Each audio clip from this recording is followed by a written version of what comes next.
नमस्कार दोस्तों, learning with चंचल में आपका स्वागत है। जैसे कि कल दिनांक 12 मई 2022 को अवध यूनिवर्सिटी में पर्यावरण, राष्ट्र गौरव एवं मानव अधिकार का पेपर होने वाला है। इसके उपरांत मैंने पर्यावरण अध्ययन के कुछ इंपॉर्टेंट क्वेश्चंस यहाँ पे नोट डाउन किए हैं, जो रिसेंटली और इसके पहले भी क्वेश्चन जो हैं प्रीवियस ईयर्स में पूछे जा चुके हैं यूनिवर्सिटीज़ में। तो आइए देखते हैं पर्यावरण की परिभाषा क्या है। पर्यावरण की परिभाषा है एबायोटिक एवं बायोटिक घटक। पर्यावरण का तत्व है। पर्यावरण के क्या क्या तत्व हैं? जल, मृदा, वायु, ये तीनों ही पर्यावरण के तत्व हैं। तो उपयुक्त सभी, इसका आंसर होगा ऑप्शन डी। विश्व पर्यावरण दिवस कब मनाया जाता है? ये एक इम्पॉर्टेंट क्वेश्चन है, हर साल पूछा जाता है। तो ये विश्व पर्यावरण दिवस मनाया जाता है 5 जून को। पर्यावरण में निम्न से कौन से तत्व संबंधित हैं? जैविक तत्व, भौतिक तत्व, सांस्कृतिक तत्व या सभी? तो इसका होगा ऑप्शन डी, सभी। इसमें सभी तत्व जैविक, भौतिक, सांस्कृतिक सभी तत्व इसमें आते हैं।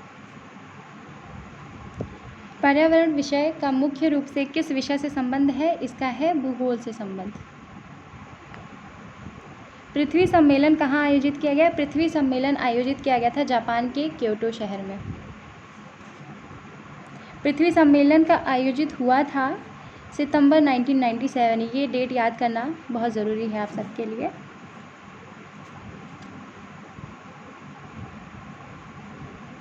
पृथ्वी सम्मेलन में कितने देशों के प्रतिनिधियों ने भाग लिया था? 159 देशों ने भाग लिया था पृथ्वी सम्मेलन में। मानव तथा जीव मंडल कार्यक्रम की शुरुआत किसने की? यूनेस्को ने इसकी शुरुआत की थी। जीव को पारिस्थितिक कारकों का योग पर्यावरण है। जीव के पारिस्थितिक कारकों का योग पर्यावरण है। यह कथन किस वैज्ञानिक का है? यह कथन है फिटिंग का। अखबार में कौन सा विषैला तत्व होता है? अखबार में लेड नामक विषैला तत्व होता है। पर्यावरण अध्ययन का प्रमुख उद्देश्य है, तो पर्यावरण अध्ययन का प्रमुख उद्देश्य है पर्यावरण से सामंजस्य बनाना, जीव संरक्षण, प्रदूषण उन्मूलन। इसका आंसर होगा ऑप्शन डी। ओजोन दिवस मनाया जाता है, ये भी एक इम्पॉर्टेंट क्वेश्चन है। ओजोन दिवस मनाया जाता है 16 सितंबर को। COD का प्रयोग किसको मापने के लिए होता है? COD का प्रयोग जल प्रदूषण को मापने के लिए होता है। वातावरण में ओजोन सतह पृथ्वी पर किसे सुरक्षा देती है? वो पराबैंगनी किरणों से सुरक्षा देती है। भोपाल गैस त्रासदी के लिए कौन सी गैस जिम्मेदार थी? तो भोपाल गैस त्रासदी के लिए मिथाइल आइसोसाइनेट गैस जिम्मेदार थी। तो ऑप्शन ए इसका आंसर होगा। परितंत्र में ऊर्जा का पिरामिड होता है सीधा। तो परितंत्र में ऊर्जा का पिरामिड सीधा होता है, इसको ध्यान रखिएगा। हवा में सर्वाधिक मात्रा में पाई जाने वाली गैस है नाइट्रोजन। जीवों के पारिस्थितिक कारकों का योग पर्यावरण है, यह कथन किसका है? यह कथन ए फिटिंग का है। हवा में स्थित ऑक्सीजन का प्रतिशत है लगभग 21%। ऑक्सीजन हवा में होती है लगभग। किस देश में सर्वप्रथम अम्लीय वर्षा हुई थी? तो ये नॉर्वे में हुई थी 1973 में।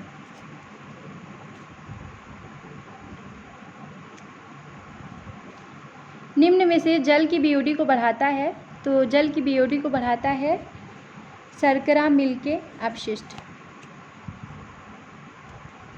सर्वाधिक स्थायी पारिस्थितिक तंत्र है महासागर। जल जनित बीमारी है पीलिया। पीलिया जो है जल जनित बीमारी होती है। अम्ल वर्षा क्या करती है? जल का pH बढ़ा देती है, इंक्रीज कर देती है pH जल का। बहुत प्रकार की फेफड़ों की बीमारियों का कारण है, वो है वायु प्रदूषण। आई का जो इन्फेक्शन होता है वो भी वायु प्रदूषण से होता है। इसका भी एक क्वेश्चन बन सकता है इस पर। चिपको आंदोलन शुरू किया गया, तो चिपको आंदोलन किस लिए शुरू किया गया था? वृक्षों के संरक्षण हेतु। वृक्षों को बचाने के लिए लोग पेड़ों को पकड़ के चिपक के पेड़ से खड़े हो जाते थे, तो उसको चिपको आंदोलन नाम दे दिया गया था, जो कि वृक्षों के संरक्षण हेतु।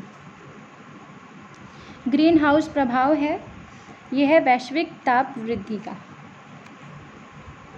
अपशिष्ट ठोस प्रबंधन का सबसे अच्छा तरीका है सैनिटरी लैंडफिल। जीव जो मृत कार्बनिक पदार्थ को खाते हैं वो होते हैं अपघटनकारी। संयुक्त राष्ट्र पर्यावरण कार्यक्रम UNEP की स्थापना निम्न में से किस कार्यक्रम में की गई थी? तो ये की गई थी मानव पर्यावरण कॉन्फ्रेंस में। ग्रीन हाउस प्रभाव किसके द्वारा प्रतिपादित किया गया है? जे फूरियर 1827 इनके द्वारा ग्रीन हाउस प्रभाव प्रतिपादित किया गया है। वायुमंडल कई प्रकार की गैसों के मिश्रण से बनता है। पृथ्वी के समीप वायुमंडल में मुख्यतः पाई जाती हैं नाइट्रोजन एवं ऑक्सीजन। ये एक इम्पॉर्टेंट क्वेश्चन है। भौगोलिक स्थिति पर्यावरण का किस प्रकार का तत्व है? वो है भौतिक तत्व। पर्यावरण के शब्द किस भाषा के शब्द एनवायरन से उद्गृत किया गया है? ये फ्रेंच भाषा से उद्गृत किया गया है। Option C. निम्नलिखित में से कौन सी ग्रीन हाउस गैस है? वो है आर्गन। आर्गन एक ग्रीन हाउस गैस है। वायुमंडल की सबसे ठंडी परत कौन सी है? सबसे ठंडी परत जो है आयन मंडल होती है। Option C. निम्न स्तर की जीवधारी जैसे बैक्टीरिया, कवक आदि को किस श्रेणी में रखा गया है? इनको अपघटक की श्रेणी में रखा गया है। यहाँ पे मैं आंसर्स लिखना भूल गई हूँ। इसको अपघटक की श्रेणी में रखा गया है। तो DDT क्या है? यहाँ पे बेसिकली इसका फुल फॉर्म पूछा गया है। डाइफ्लोरो टाइटेनियम। ये ऑब्वियस सी बात है, सबसे अलग दिख रहा है इसमें DDT, डाइफ्लोरो टाइटेनियम। तो ऑप्शन डी इसका आंसर है। दैनिक जीवन में अत्यधिक प्रयोग की जाने वाली पॉलीथीन किस प्रकार की प्लास्टिक होती है? ये होती है थर्मोप्लास्टिक। ये कभी जो है ख़त्म नहीं होती है, ये सालों साल तक ऐसे ही पड़ी रहती है। जो हम देखते हैं घास वगैरह में जो पॉलीथीन दबे पड़े रहते हैं, उनको हम निकालते हैं अगर, तो वो पॉलीथीन एज इट इज़ वैसे ही रहते हैं। थोड़े बहुत चेंजेस आते हैं, बाकी वो वैसे ही रहते हैं। प्रथम पृथ्वी सम्मेलन इस वर्ष हुआ था। तो प्रथम पृथ्वी सम्मेलन हुआ था 1992 में। प्रथम पृथ्वी सम्मेलन कहाँ हुआ था? तो ये हुआ था रियो डी जेनेरो में। ये भी एक इम्पॉर्टेंट क्वेश्चन है, काफ़ी बार पूछा जा चुका है पेपर में। द्वितीय पृथ्वी सम्मेलन हुआ था, ये हुआ था 2002 में। ये कुछ डेट्स हैं, इस पर आप ज़्यादा ध्यान दीजिएगा। डेट्स में हम काफ़ी कंफ्यूज होते हैं अक्सर पेपर में। निम्नलिखित में से कौन सा एक एजेंडा 21 में संबंधित है? ये है रियो सम्मेलन। पारिस्थितिक का अध्ययन एवं चिंतन प्रारंभ हुआ था 1685 में। भारत में पर्यावरणीय शिक्षा केंद्र की स्थापना कहाँ और कब हुई थी? तो ये हुई थी देहरादून 1980 में। देहरादून 1980। Option A. सर्वभक्षी जीव का उदाहरण? वो तो हम खुद ही हैं, मतलब मनुष्य। मनुष्य है। तो नर्मदा बचाओ आंदोलन का प्रणेता कौन है? इनकी प्रणेता हैं मेधा पाटेकर। अंतर्राष्ट्रीय पर्यावरण सुविधा संस्थान का उद्घाटन किसने किया? अटल बिहारी वाजपेयी जी ने किया था। पृथ्वी सम्मेलन में कितने देशों के प्रतिनिधियों ने भाग लिया? तो 159 देशों के प्रतिनिधियों ने भाग लिया था। मानव तथा जीव मंडल के कार्यक्रम की शुरुआत किसने की? उसकी शुरुआत यूनेस्को ने की। इसी के साथ हमारे क्वेश्चंस कंप्लीट होते हैं। आई होप आप सबको समझ आए हों। Please go through it and all the very best. Thank you.